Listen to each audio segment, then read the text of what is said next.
What was the issue between you and Tyrese, if you can go into detail? Well, Tyreese, again, it was a different motivation with, I mean, everybody has a different motivation, right? But when we started the movie, clearly this was his big break, but it was also mine. Now, he's an established singer. I'm established as a comic sitcom actor, right? So this is both of us, big deal for both of us.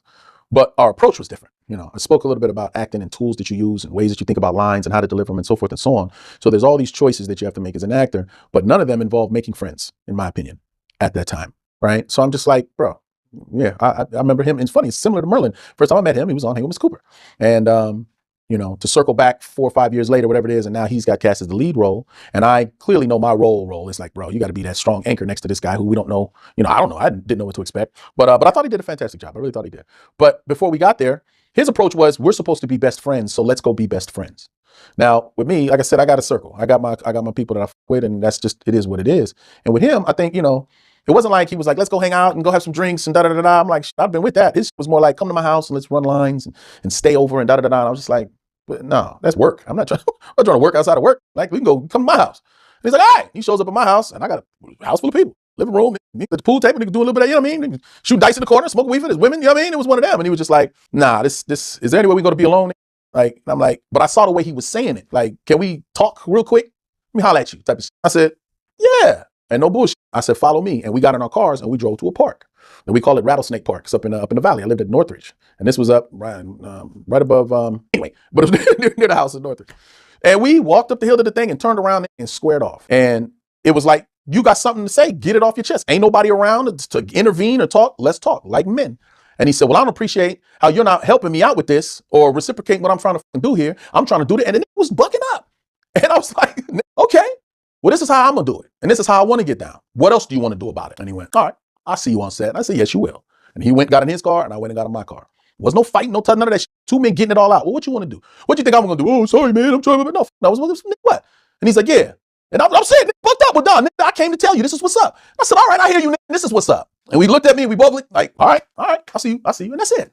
But we went back to work, and we were professionals. We did our job. Nobody knew there was a rift between us. When you see it, it must be thick as thieves. Did we go on to do other movies together, anything together at all? No. Me and John Singleton, we didn't have no beef, but that was his man. I'm gonna let y'all connect the dots. So they went and did other movies together and did it, da-da-da-da-da. But still in all, we had our thing. I was like, man, move on set, couldn't tell. Thick as thieves is whatever we had to do. Did the role, lived the moment. Bob, see you later. I know he ain't smoking or drinking, so I'm sliding off with the homies. You going to your trailer, you going with your girl, whatever you finna do. Boom, boom, boom, boom. Movie's done now. Still don't think it's a problem. Till I get a phone call from my then girlfriend at the time, Angel Conwell. She goes, hey, are you at the shoot? I said, no, I'm at the crib. What you talking about?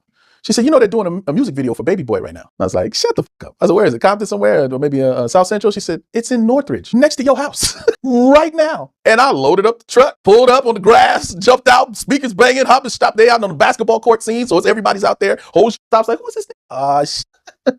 And I hopped out and was just like, word, that's okay. Okay, I felt like, you motherfuckers.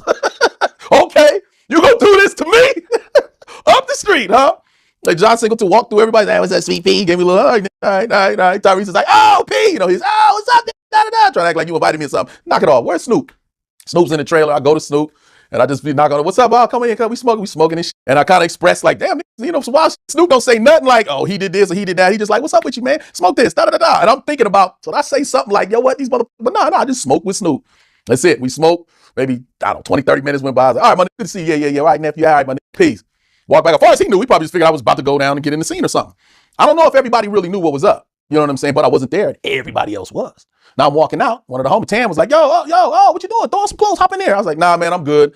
And I left. Because my thinking was this. If I bullied my way onto the money and jumped up there and just got in the scene and this, and then they cut me out of them, it'd be some on sites. You know what I'm saying? So that was that. But I ain't gonna lie to you. I hate it to this day. To this day. No bush. I say hate. It's like when somebody call me Omar Gooding Jr. I don't get mad. I just go, easy. You know what I mean? When I do an interview or something, they're like, all right, we're gonna put some music in the background. What do they put? He just a baby. Pow, pow, pow. I'll be like, Because every time the song come on, I go, these mother. I can't believe they try to cut me. I ain't no try to nothing. They just like, well, I'll show him type shit, But you let go and you let God. I seen Tyreese plenty times after that. We never talked about like, that's what you did. I just, you know when you know. Because it's again, the story I just told you about me and him in the park. Ain't 5 people know about that shit. No, not anymore. But we know. You know what I'm saying? So when we see it, it is what it is, man. But that's what it was. But again, his thinking of it too, it's just like, damn, this ain't trying to help me out. I'm trying to be an actor and this and that and the third. He was like, he just leave with Angel every day and then go to his house with his homies and shit. Like, yeah, that's kind of what I was. I regret that.